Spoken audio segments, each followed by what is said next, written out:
네, 오전부터 이어진 의원님들 질의와 혹시 중복되는 것이 있으면은 뭐 짧게 대답해 주셔도 좋겠습니다. 그 최근에 이제 시진핑 주석이 평양에 다녀오면서 거기서 어떤 긍정적인 그 성과가 있고 또 뭐 부정적인 그 영향이 있을지 뭐 이런 것들과 관련해선 뭐 언론에서도 여러 번 조명했다고 생각합니다. 그런데 정작 우리에게 중요한 것은 한반도에서 비핵화의 구도 혹은 한반도 평화 체제를 향한 구도 이런 것들의 변화가 시작된 거냐 뭐 이런 점이라고 생각합니다. 특히 이제 비핵화와 관련해서는 북미 간에 주로 그 대화 채널이 열려 있었고 그 중간에서 우리 정부의 중재자 혹은 뭐 능동적 역할 이런 것들이 있었는데 어, 이런 그 비핵화 구도에서도 중국의 역할들 이런 것들이 시작된 것이냐 이런 것과 관련한 그 의문 이런 것들이 하나 있고요. 그다음에 또 하나는 비핵화와 관련한 그 역할 뭐 이런 부분들은 아니라 하더라도 한반도 평화 체제와 관련한 이런 부분들에 있어서 중국의 역할 이런 것들은 시작된 것이다. 뭐 이런 그 평가들이 있는 것 같습니다. 이런 큰 국면의 전환과 관련해서 혹은 새로운 구도의 등장과 관련해서 그 통일부 장관은 어떻게 생각하시는지 좀 말씀 좀 듣고 싶습니다.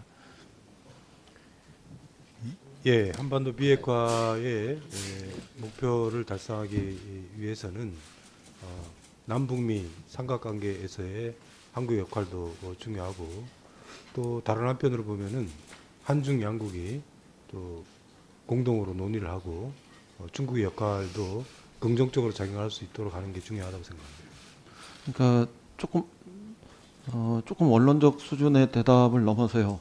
3자 구도냐 4자 구도냐 어떤 것으로 이렇게 그 정형화된 것에 대한 우리의 그 판단 선택 이런 것보다는 때로는 그 한중 관계에서 혹은 그 어, 북미 혹은 그 한국, 미국, 남북미 이런 관계에서 3자 구도, 4자 구도 이런 것들이 그 정형화되는 것보다는 우리 국익이라든가 혹은 실제로 문제를 풀어가는 데 있어서 실용적이긴 혹은 실사구시적인 이런 도움이 되는 부분들이라면 조금 유연하게 한국 정부가 그 정세를 활용하고 대처해 나가는 이런 접근법을 가지겠다 이렇게 보면 되는 겁니까? 그럼?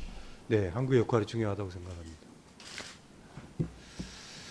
그 이제 뭐 우리 외교에 있어가지고 이번 주가 뭐 슈퍼 위기다 이렇게 이야기하고 한반도 평화의 운명과 관련해서도 그렇다고 봅니다. 근데 시진핑 주석 평양 갔다 온 것에서 그 다음에 저 트럼프 대통령이 서울을 방문하는 과정에 이르기까지 그 중간에 있는 G20 그 회의에서 연쇄적인 그 당사국들 간에 혹은 뭐 한반도 평화 그 주변국들 간에 그런 그 회동들이 있을 텐데요.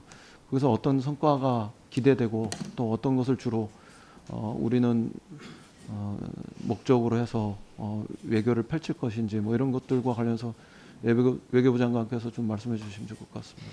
예, 그 한반도 문제와 관련해서 우선 그 비핵화 문제, 평화 체제 구축 문제와 관련해서는 그 중국은 그런 어떤 전략적 목적을 같이 하고 있습니다. 그리고 그런 면에서 지속적으로 긍정적인 역할을 해왔고 앞으로도 계속 해줄 것으로 기대를 하고 있습니다.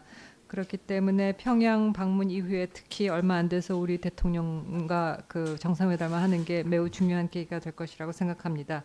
또 곧 이어서 또 그 G20 계획의 한러 정상회담도 잡혀 있습니다. 또 곧바로 트럼프 대통령과의 한미 정상회담 이런 정말 정상 차원에서의 그런 어떤 상호 그 의지 방향을 확인하는 그러한 정말 중요한 계기가 되겠습니다. 이런 것이 다 한 방향으로 모아져서 결국은 북미 간의 그런 대화가 재개가 돼서 비핵화에 있어서의 그 어떤 실질적인 진전을 이루어야 내는 것이 이제 가장 중요한 돌파구를 마련하는 것이 되겠다고 생각을 합니다. 그런 방향으로 이 대화가 진행이 될 수 있도록 외교부 차원에서 또 청와대와 긴밀히 협의를 하면서 준비를 하고 있습니다. 그 제가 이 이전 상임위 때 드렸던 질문의 연장선인데요. 그 북이 북이 대미 교섭력, 외교력 이런 것들을 높이기 위해서 중국이나 러시아를 레버리지로 활용할 수 있는 이런 가능성이 있다 이렇게 말씀드렸었는데 그 이후에 실질적으로 러시아 블라디보스톡도 다녀오고 또 시진핑을 평양으로 국빈 초청도 하고 이런 과정에서 그런 뭐라 그럴까 그런 행위들은 실제로 등장하고 있는 것 같아요. 제가 볼 때는. 그리고 중국도 다른 한편에서 뭐 무역 분쟁으로 시작된 이런 것 속에서 북을 또 하나의 레버리지로 뭐 활용하는 것이건 아니면은 어떤 형태건 간에 그 한반도 평화 문제 이런 그 당사자로서의 어떤 역할 이런 것들은 높여오고 있다고 이렇게 보여지거든요. 이런 과정에서 물론 한미 간의 공조 이런 것들은 있었겠지만 뭐 튼튼하게 지금도 진행되겠지만 동시적으로 똑같이 중국이나 러시아와의 외교적 관계를 통해서 한반도 문제에 대해서 조율하고 서로 공조를 하고 있는지 이런 것들은 뭐 우리 국민들이 궁금해하시는 사항이라고 생각합니다. 네. 어떻게 생각하십니까? 예, 물론 주변 여타국들과도 긴밀히 조율하고 있습니다. 그래서 그런 차원에서 저도 얼마 전에 러시아를 다녀왔고요. 중국과도 여러 레벨에서 조율을 하고 있습니다. 일본과도 제가 지난번에 OECD 계기에 고노 외상과도 만났고 또 그 실무 차원에서도 계속 그 북핵 문제와 관련해서 계속 조율을 하고 있습니다. 그 결과적으로 뭐 최근에 조성되는 정세와 관련해서 그 통일부나 외교부가 얻고자 하는 구체적인 어떤 정책적인 목표가 있다면 어떤 겁니까? 남북 정상회담입니까? 아니면 북미 간의 대화의 재개입니까? 뭐 상호 추동을 한다고 생각합니다.